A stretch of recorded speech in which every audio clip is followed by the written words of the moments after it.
Hi skincare friends. So this week's Tuesday tutorial, I thought it would be fun to do a ingredient spotlight. So I feel like in the skincare world, we get a lot of information from social media and from magazines and from blogs and from our friends, all about like what ingredients are the best that are gonna shrink our pores, that are gonna make our skin brighter and lighter and clear up breakouts and all the things that are going to make us, younger, happier, thinner. So, so I thought I would talk about a specific ingredient because not all ingredients are going to work for all skins, and not all those ingredients aren't necessarily even appropriate for every skin. So I always just be careful where you get your information when you're deciding what products you want to try for your skin, because if it doesn't work, it's very disappointing. So I wanted to discuss this week, I wanted to discuss clay, because clay is one of those ingredients that a lot of people feel like it's really important to have in their arsenal. So, and like common clay things that you hear are going to be like Dead Sea mud or like volcanic ash or kaolin, and those are all clays, that you may or may not find or have in a product or three. So, so I just wanted to let you know. So clay is designed to absorb oil.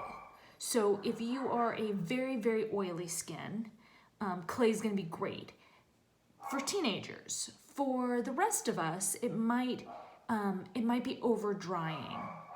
So it's going to absorb your oil, which you want it to, assuming you're oily. But what happens is a lot of people that I know who have drier skin, or just aren't producing that much oil, are using products with clay in it. And I just want to caution you against that. It's just not necessary.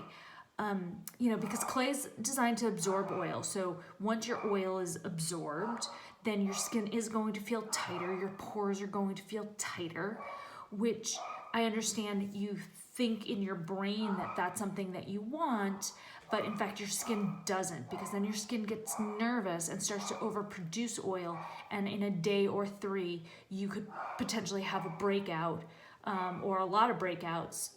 And if you're a drier skin, that will seem surprising. So so that's what clay is designed to do. So and I know that a lot of us think that we have oily skin. So if you do have spots that like are oily, like your nose or maybe your forehead or your chin, you can actually, if you've got a product with clay in it, you can just treat those areas. But just don't get too crazy with it. I don't want you using it a lot, because it can actually dehydrate your skin. And then your skin just will start to get nervous and freak out. And that's just the way skin behaves. So, I would say you don't need clay in general. Most people don't need a clay product, but if you like having a clay product, that's fine. Just use it sparingly. So, and don't worry, because if you are very attached to clay and you feel hurt that we're focusing on clay, don't worry, because next week we're going to focus on oil. People love oils, especially people with oily skins, and they're like, I don't know why it's not working. So we will focus on that next week. If you have questions about your clay products that you're using, feel free to give me a shout. I will be happy to answer any of your questions. So have a great Tuesday, and I will see you next week.